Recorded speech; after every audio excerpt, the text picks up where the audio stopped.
Nord Kivu, et nous sommes bénis d'être avec lui comme la personne qui va nous nourrir spirituellement ce matin.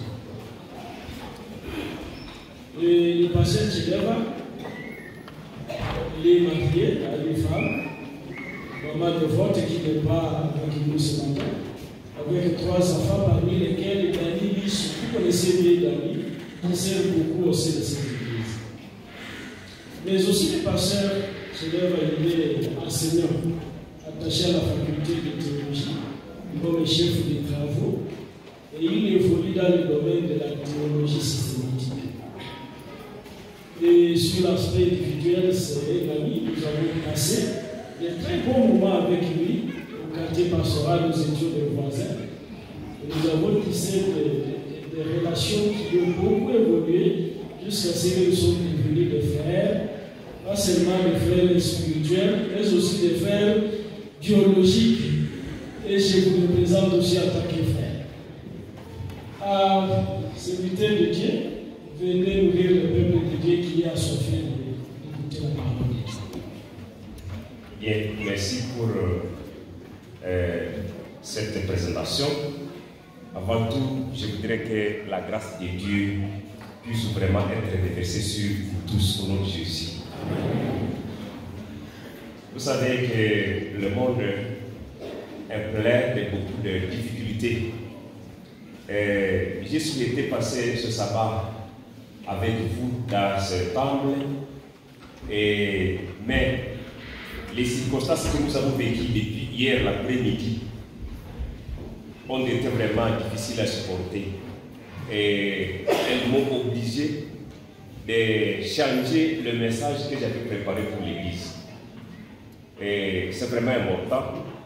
Il fallait que je change ça pour que nous puissions vraiment adapter cela aux circonstances que nous sommes en train de vivre maintenant. Et avant tout cela, je voudrais d'abord vous signifier que nos autorités ecclésiastiques sont en train de nous adresser les condoléances. Il y a le président de l'association de notre culte, il y a le secrétaire de l'Union, il y a Pasteur Moussema au niveau de la division à Nairobi. Maintenant, pour ne pas prendre beaucoup de temps, je vais seulement présenter le message qui vient de la plus haute hiérarchie. Quand j'aurai fait cela, je vais m'arrêter là-bas et commencer par le message. Donc, c'est le message qui nous est adressé par Pasteur Moussema à partir de Nairobi. Il a dit ceci: nos condoléances les plus attristées. Puisse le Seigneur accorder sa compassion et accompagner à ce moment de douleur les membres de la famille directe et également la communauté universitaire. Cela nous vient de pasteur. Et donc, les moments de tristesse, quand ça arrive, c'est tout le monde qui est concerné. Nous sommes tous concernés. Et vous allez comprendre que ce n'est pas toujours facile. Mais aussi, pour nous les pasteurs, ce n'est pas que nous avons la facilité de présenter le message dans des moments pareils. Les mots, les vocabulaires à utiliser, trouver cela, ce n'est pas facile. Ce n'est pas facile. Hier, quand nous étions là-bas, on était avec le pasteur Mourungi. Alors Mourungi me disait: pasteur, apparemment, les versets sont déjà utilisés pour des circonstances comme ça. Et moi, je disais à l'académie, je disais: mais pour cette fois-ci, quel message on peut présenter aux enfants de Dieu? Et j'étais bouleversé. Maintenant, ce que je vous présente, c'est un message intitulé: quel est le moment convenable pour la mort? Quel est le moment convenable pour la mort?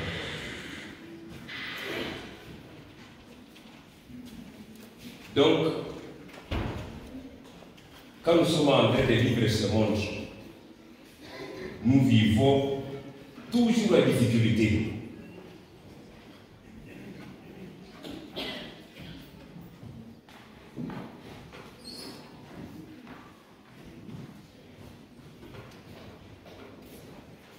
technicien vient pour arranger tes affaires ici.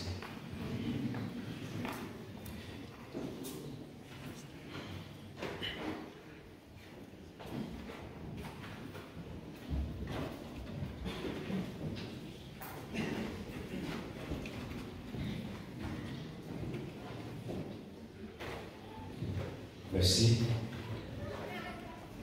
Nous vivons un moment le plus difficile et lorsque nous disons le moment qui convient pour la mort, ça c'est une question. Mais aussi, quel type de mort serait souhaitable? Nous voulons discuter ces sujets pendant les quelques minutes qui nous sont accordées. Vous allez vous rappeler que la plus grande de toutes les stratégies du diable pour nous écarter de notre étude qui nous aime tant, c'est la mort. D'ailleurs, la Bible déclare que l'ennemi qui sera le dernier, c'est la mort.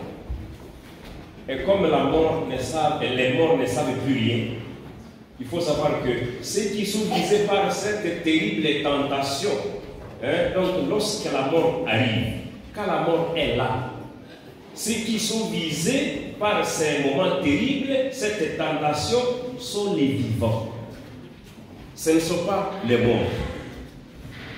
Donc, les collègues, les familiers, les voisins, les soignants, ainsi de suite. Tous ceux qui sont familiers à celui qui meurt sont visés par le diable quand il y a un cas de mort. Donc, le diable n'a plus rien à faire avec celui qui s'endort. Rien. Celui qui est mort ne peut plus tomber dans les tentations du diable.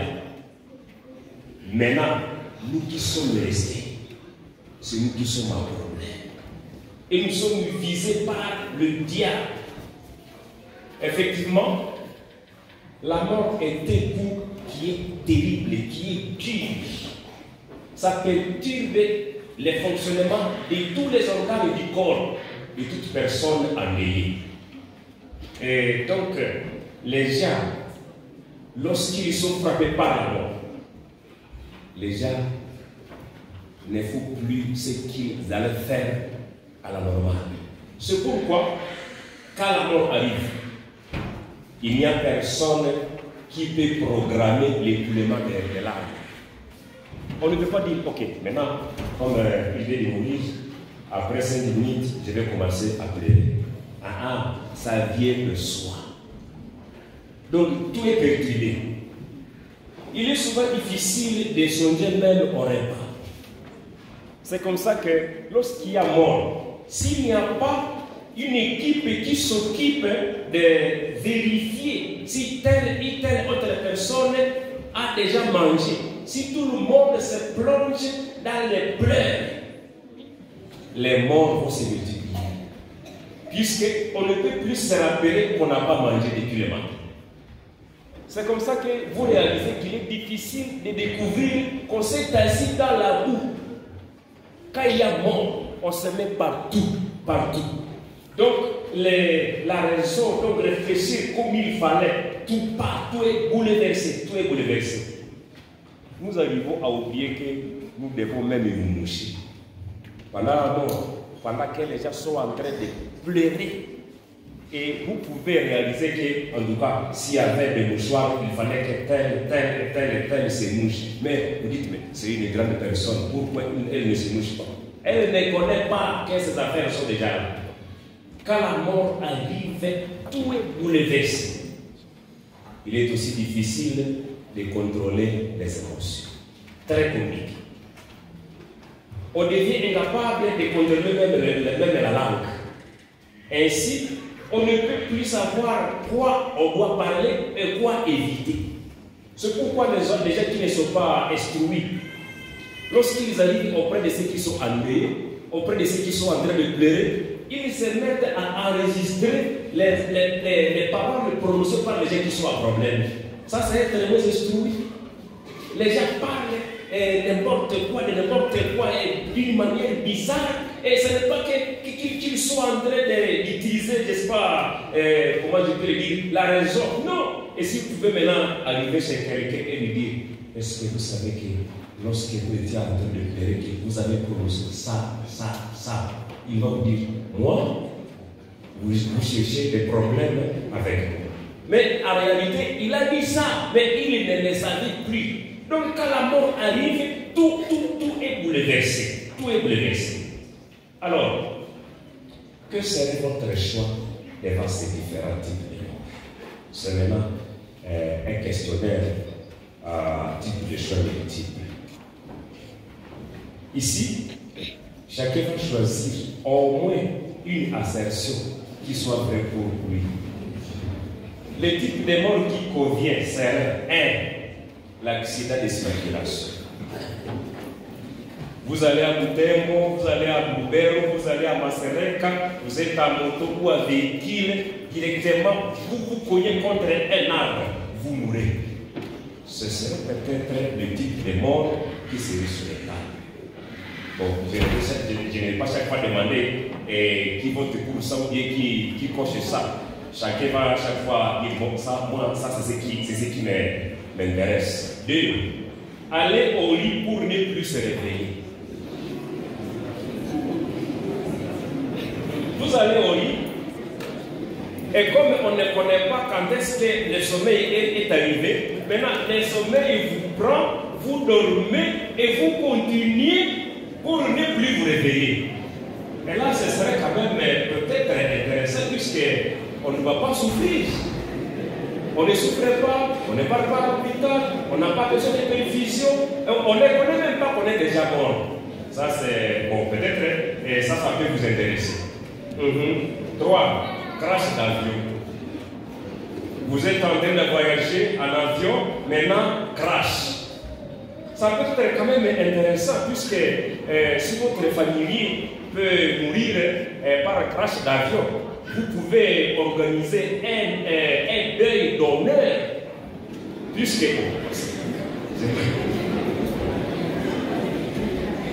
si c'est votre frère, ou bien votre épouse, ou bien votre cousin, il est quand même mort en avion. Bon, ça peut être souhaitable pour certains. Il est mort en avion. Et lorsque j'ai pu venir, l'avion allait où? On était en train d'aller en Australie. Ça peut être souhaitable pour les gens. 4. Je ne sais pas si vous êtes en train de gauche. Mourir après une maladie de courte durée. Au moins, si on peut devenir, on peut tomber malade, mais pas s'éterniser dans la maladie. Vous tombez malade, maintenant, après un certain temps, vous mourrez directement. Il y a des parents, des mamans, même des papas qui disent en tout cas, celui qui est mort, comme il est allé au lit, et subitement le matin, on découvre qu'il est déjà mort. En tout cas, non, ça nous regrettons. Si vous pouvez être malade, au moins, on lui amène de la bouillie. Si on pouvait lui amener de la bouillie au moins 2 fois, là, on comprendrait quand même. Mais nous, on ne comprend pas. Vous voyez, donc le monde est compliqué. Quel type de mort serait souhaitable? 5. Mourir après une longue période de maladie.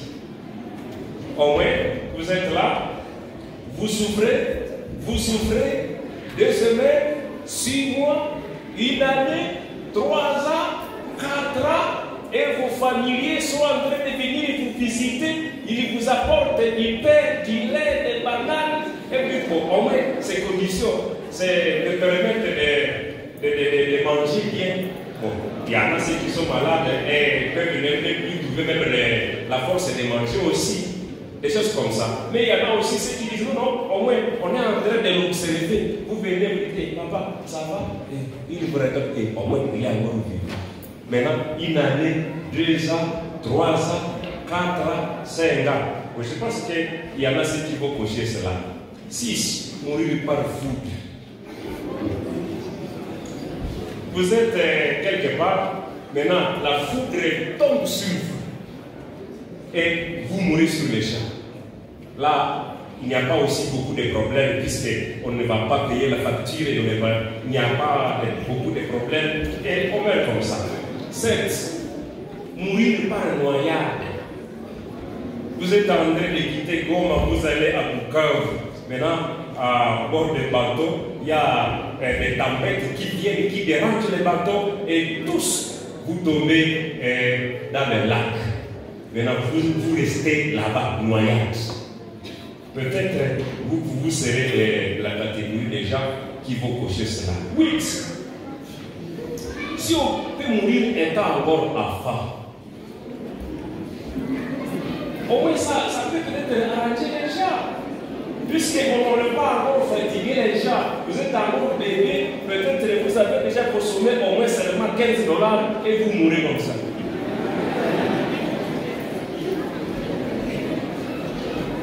Mais aussi, on n'aurait jamais goûté la vie de l'adolescence. Alors, si on peut mourir à pleine adolescence, on n'a pas encore goûté la vieillesse. Maintenant, on est en pleine adolescence, maintenant, on meurt. Pour les autres, ils peuvent cocher ça. Et si vous cochez ça, vous n'avez pas de problème avec nous. Et ce que vous allez cocher, ça dépend de votre façon de réfléchir. Alors, quelqu'un peut aussi s'engager dans les fiançailles. Il s'engage à vous prendre comme fiancé. Maintenant, pendant que vous êtes en train de vous préparer au mariage, la mort arrive. Ça, c'est quand même aussi. Et c'est possible aussi. Et ça peut vous épargner des difficultés que les gens ont toujours vécues dans les foyers. Vous savez, il y a des gens qui ont, je ne sais pas comment je peux le dire, il y a des gens qui ont eu une mauvaise chasse dans le foyer, ils pleurent. Alors, s'ils peuvent avoir la chance de mourir avant le mariage, ce serait peut-être très bon, mais on ne le sait pas. Alors, mais aussi, j'étais en train de réfléchir, je me dis, si papa meurt, maman et les affaires restent. Si maman meurt, papa et les affaires restent. Si l'affaire reste, papa, maman restent et les autres les affaires. Est-ce que ça ne peut pas aussi être intéressant si du moins toute la famille peut partir d'un seul coup? Comme ça, il n'y aura pas ceux qui seront en train de souffrir tellement. Donc, papa est parti, maman est partie, et la femme est partie. Tous vous partez. Tous à la fois. Ça peut aussi être possible, mais ça peut aussi être souhaitable pour certains de nous. Mort aussi des seuls partenaires du mariage. Au moins, est-ce que si quelqu'un peut mourir pendant qu'il s'était déjà marié, au moins l'un des partenaires meurt, puisque après la mort, il peut avoir la chance de se remarier peut-être. Au moins là, au pays, non, au moins là c'est quand même bien. Peut-être ça. Alors, je ne sais pas si vous pouvez souhaiter cela aussi. Il y a aussi la session 13 qui dit mourir étant rassasié de beaucoup d'années. Vous n'êtes pas malade, mais l'âge pèse sur vous. L'âge pèse sur vous. On vient voir, c'est vieux papa. Il a combien d'années? Il a 127 ans. Maintenant, vous êtes là, quand c'est le matin, les rayons du soleil arrivent, on va maintenant vous amener à partir de la chambre jusqu'à la pelouse pour vous étaler. Et si du moins les gens oublient, si les gens partent à l'école et qu'il n'y a personne pour vous rentrer dans la maison, la pluie va vous frapper là-bas. Puisque vous n'avez plus la force d'entrer dans la maison. Il y a une insertion que j'ai oubliée ici, qui serait la 14e pour que la 14e soit la 15e. Au lieu de souffrir avec les TP à l'école, les interrogations, et les études, et je ne sais pas quoi, si on peut mourir illettré, ça c'est aussi bon. Vous mourrez illettré, puisque juste après tout, quand vous aurez maintenant votre diplôme, les autres auront le diplôme de licence, maîtrise, doctorat. Maintenant, après les études, la mort arrive. Et le diplôme est annulé. On ne peut pas laisser ça à son cousin ni à son épouse. Si on peut mourir illettré, ce serait aussi bon. Peut-être. c'est une ascension. Et vous pouvez aussi choisir cela. 14 maintenant, qui est devenu maintenant la 15e. Mourir en Christ, peu importe l'âge et les circonstances. Si on peut mourir en Christ, peu importe l'âge et les circonstances. Si cela peut vous intéresser, vous pouvez maintenant dire en tout cas au moins ça. Ça, c'est ce que j'ai pu cocher. Laissez-moi m'adresser maintenant à vous. Je voudrais maintenant une réponse parmi toutes les assertions. Est-ce que vous avez trouvé au moins une réponse qui soit vraie? Vous l'avez trouvé. Est-ce qu'il y a quelqu'un qui a trouvé au moins une réponse, c'est vrai? Je vois maman, il a trouvé deux réponses. Ah, ça c'est intéressant. Et il y a quelqu'un qui a trouvé 3 réponses? Et là, au balcon, vous avez trouvé combien de réponses? Toutes les réponses sont fausses. Ah, merci. Merci, c'est bon. Ok. Les types de morts préférables. Quand ils ont Apocalypse chapitre 14, verset 13. Apocalypse 14, verset 13. Ici, heureux dès à présent les morts qui meurent dans le Seigneur. Oui, dit l'Esprit, afin qu'ils se reposent de leurs travaux, car leurs œuvres les suivent. Ça, c'est la sagesse de Dieu. Et il dit, heureux dès à présent les morts qui meurent en Christ. Pour vouloir dire quoi? Que la mort nous croise sur les lacs, donc par noyade, que ce soit par foudre, que ce soit par accident de circulation, que ce soit, je ne sais pas, de quel type. Si nous pouvons mourir en Christ, nous sommes les bienheureux. Alléluia. Toute personne de n'importe quel âge, quelle race sociale, quel niveau d'études, peu importe les conditions et les circonstances dans lesquelles elle meurt, si elle meurt en Christ, elle est du côté des bienheureux. Ceci s'explique par le fait qu'il est candidat d'office pour les royaumes de Dieu. Candidat d'office pour les royaumes de Dieu. Et ce qui intéresse Dieu, c'est cela. Être candidat pour son royaume. C'est ce qui est important pour notre Seigneur. Voilà ce qui est important pour notre Seigneur.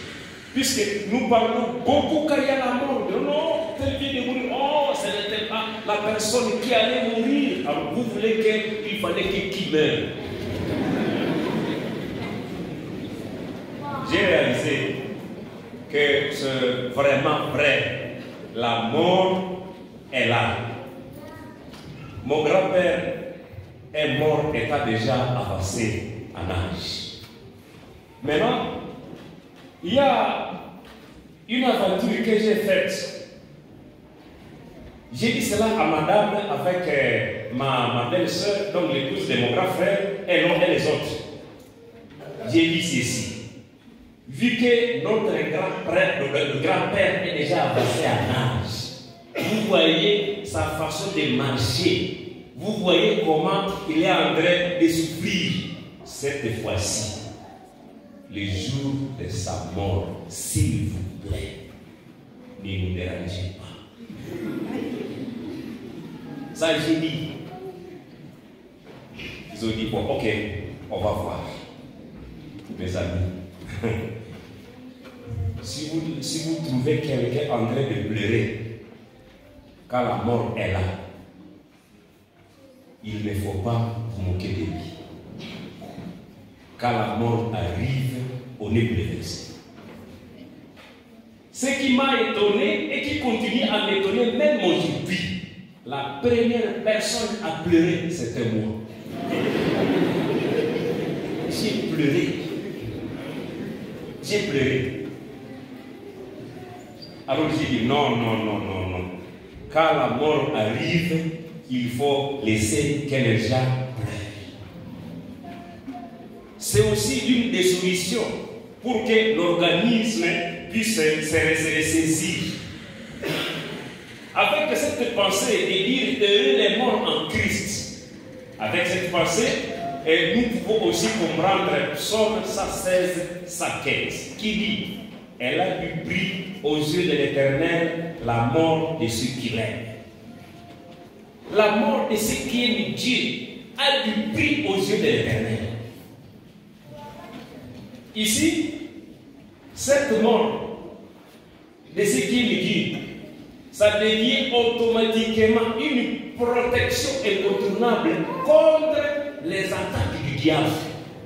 Une fois que vous mourrez en Christ, le diable n'a plus rien à faire sur vous. Vous êtes déjà protégé contre les attaques du diable. Et le diable lui aussi connaît cela. C'est pourquoi ce que le diable recherche pour les enfants de Dieu, c'est la mort spirituelle. Lorsque le diable peut causer votre mort spirituelle, il se proclame vainqueur. Mais la mort physique que nous sommes en train de connaître aujourd'hui, si du moins nous sommes en train de mourir en Christ, le diable tremble, il tremble, puisque nous mourons tout en étant candidats pour le royaume de Dieu. Et ça, c'est un échec du côté de Satan, un échec. Et vous savez que c'est Satan qui a amené la mort, c'est lui l'auteur de la mort.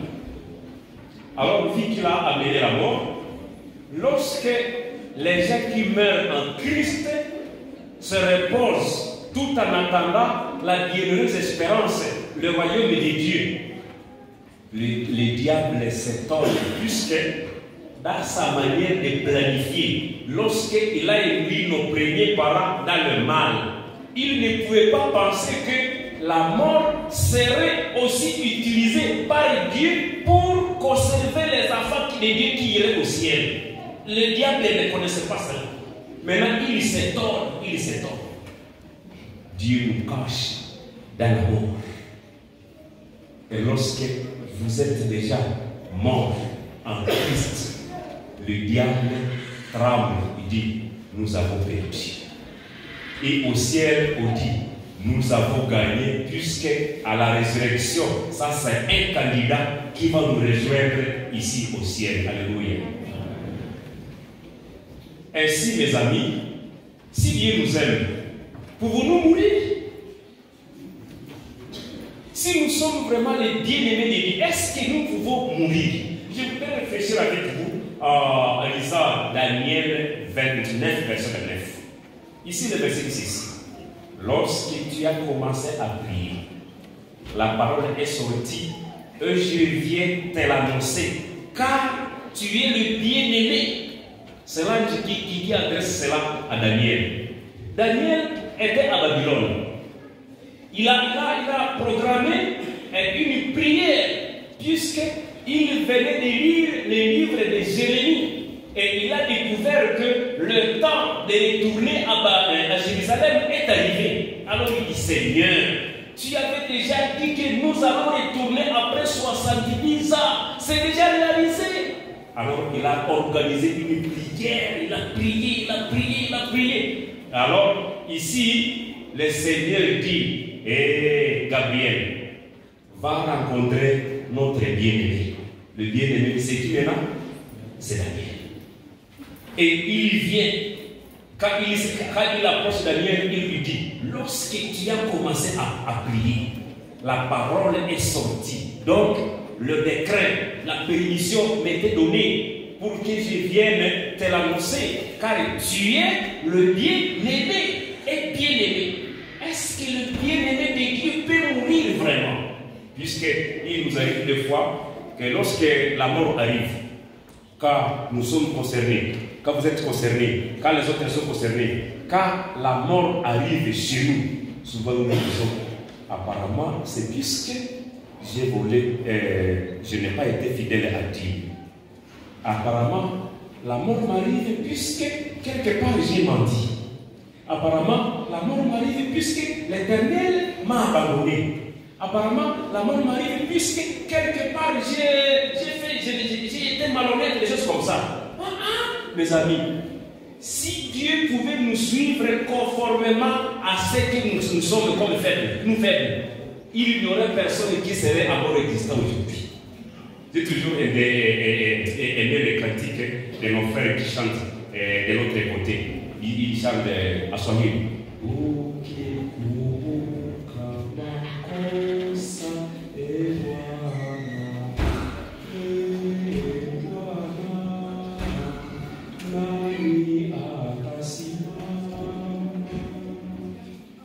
Si Dieu se déciderait de nous gérer selon nos faiblesses, est-ce qu'il y aurait quelqu'un qui serait à nos niveaux aujourd'hui?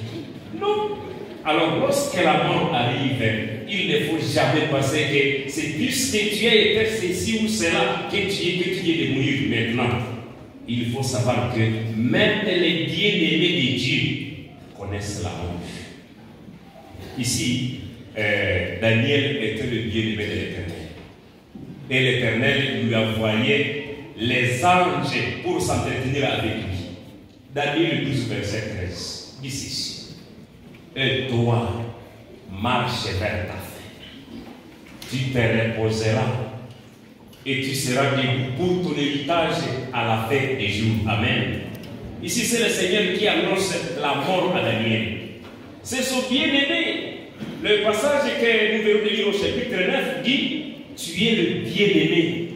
Alors, au bien-aimé, on annonce une mauvaise nouvelle. Selon notre manière de penser, le Seigneur va maintenant adresser le message à Daniel. Toi, Daniel, va marcher vers ta fin.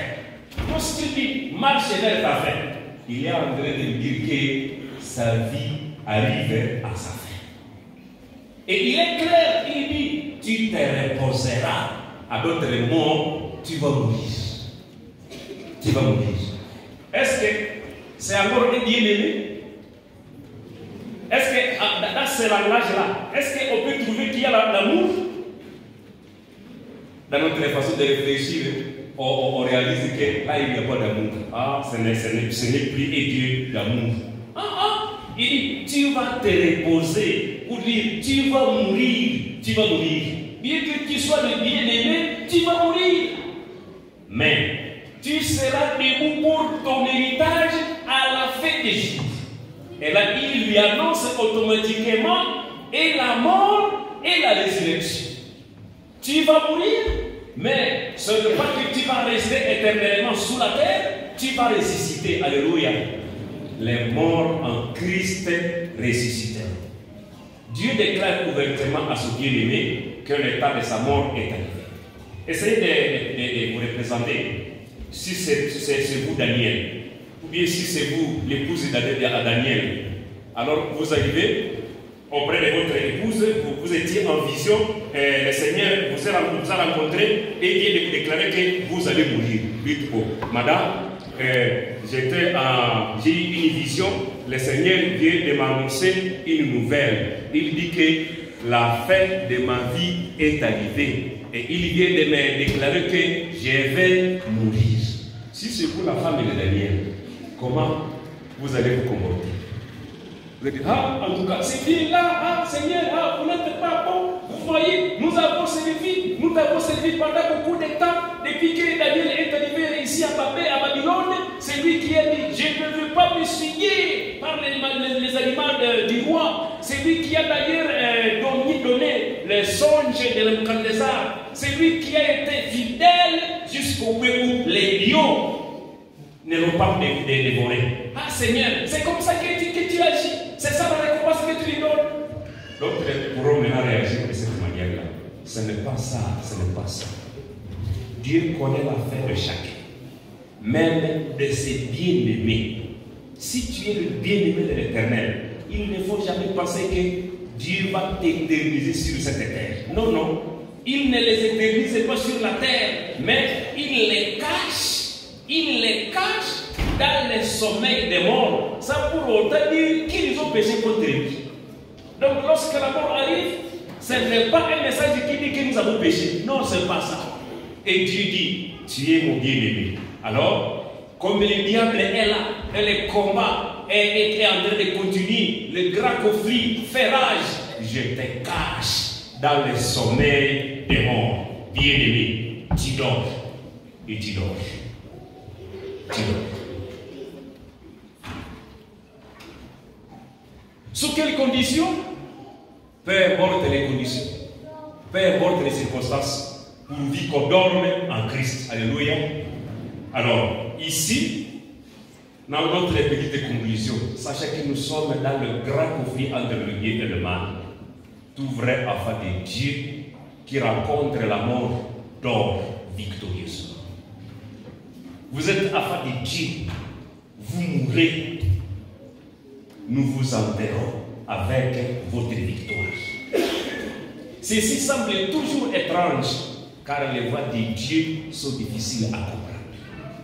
C'est toujours étrange.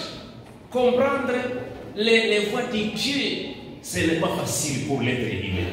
Mais la réalité est que lui-même communique le temps de répondre à ses bien-aimés. Dieu communique à ses bien-aimés que le temps de leur fin est arrivé.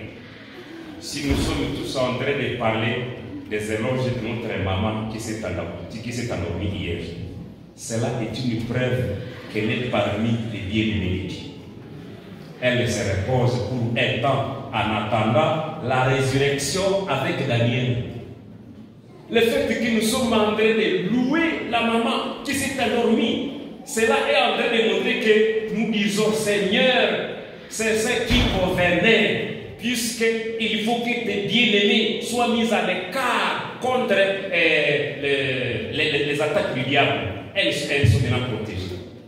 La chose importante pour nous est de demander au Seigneur de nous accorder la grâce d'avoir une bonne réputation ici sur terre, dans les affaires de la vie courante. Très nécessaire. Demander la grâce d'avoir une bonne réputation, ainsi que dans celle qui concerne nos relations avec Dieu. Ayez une bonne réputation. Et une bonne réputation ne vient pas de soi. Vous avez à faire, vous devez travailler pour ça. Votre relation avec le Seigneur, c'est ça la chose la plus importante. Je voudrais vous interpeller. Est-ce que vous sentez la nostalgie de rencontrer nos bien-aimés, que Dieu, les bien-aimés de Dieu qui sont en train de mourir? Il y a Daniel qui est mort, il y a d'autres qui est mort, il y a l'autre qui est mort, et il y a d'autres, ils sont nombreux qui sont déjà morts. Nous ne pouvons pas fabriquer une liste ici. Est-ce que vous sentez la nostalgie de rencontrer ces gens?